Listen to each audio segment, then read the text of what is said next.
this, and I don't even know exactly what to say about.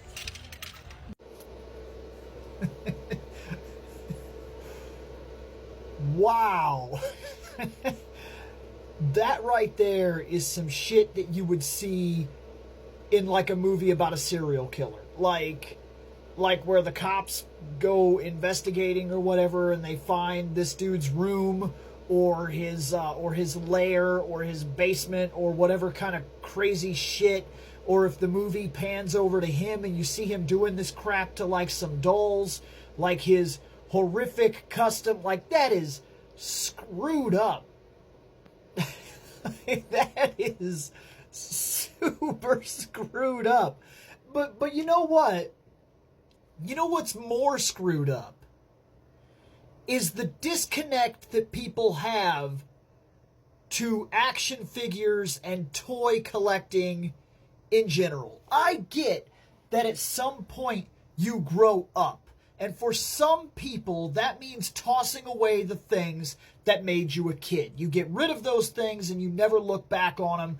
I experience this all the time where I work. It's always, yeah, I remember when I used to play video games. Yeah, I buy my kid toys, that kind of thing. I get it all the time. Yeah, back when I was I was pretty young, like 7 years old or whatever, I used to read comic books, but and there's always like a little bit of a condescending kind of nature to it where they're like, yeah, I did that stuff when I was like a kid, but I grew out of it because I'm an adult now. I'm an adult man.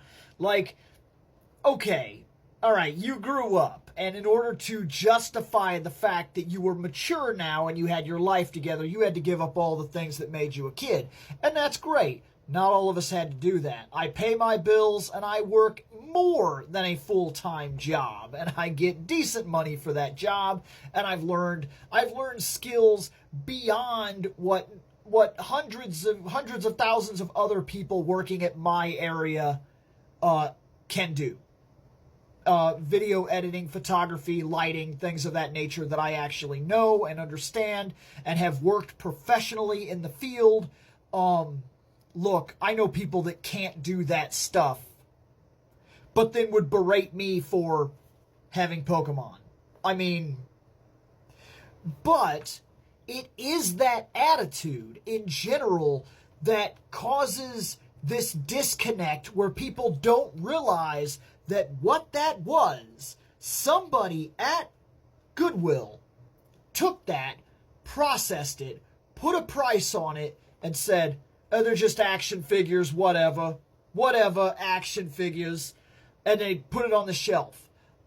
And they're going to try to sell that. They're going to try to sell that for 4 figures for $25 a piece, and packaged the serial killer fantasy freaking action figures together with the stapled mouth and the eyes and the very blatant marker and the custom and the creepiness and the straight out of a horror movie background or even possibly foreground ambience, set dressing.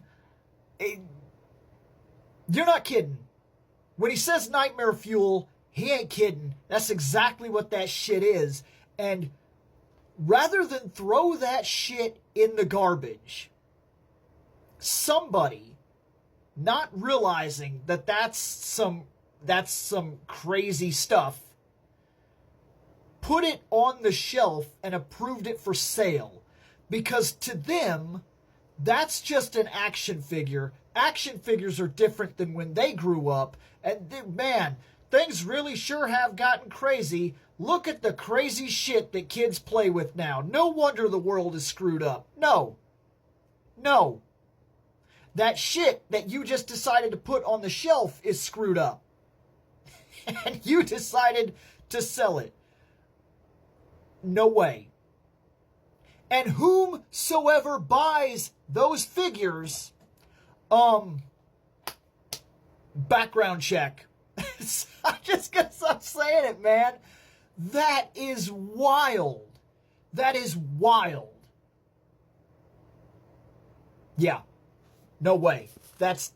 He's right. Nightmare fuel, serial killer shit. and they just put it on their shelf like, yeah, that belongs in Goodwill. It's just action figures, whatever, action figures, whatever. That's so ridiculous.